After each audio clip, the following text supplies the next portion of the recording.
क्या हम आप सबकी एक बात बताई। अब मतलब बहुत जल्दी बता हुए दीदी लोग ही। तो जब लड़की की बारात चला जाता है दुल्हा के, तो रात में बहुत जगह महलूल जागा था। तो हमारे ननिया सास की एक महलूल जगह, तो वहाँ ऐस कहा जाता है, छिकनी पतो न आवे महलूल, हंसनी पतो न आवे महलूल, झगड़ालू पतो न आवे महलूल। हाँ, मतलब ऐसी ऐसी बात मन बोली जाता कि जौन सुन के हंसिया बताओ। जब बेचारी अनबोलता रहे, बोले ना, खाए ना, छीके ना, कुछ और न करे, तो जिए कैसे बेचारी? ऐसी इच्छा हुआ वही ना करे वहाँ घरे में।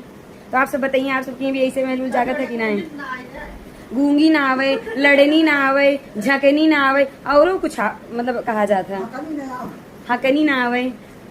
हमरे तरह आवे, लेकिन जैसे हम बाटी वैसे आवे।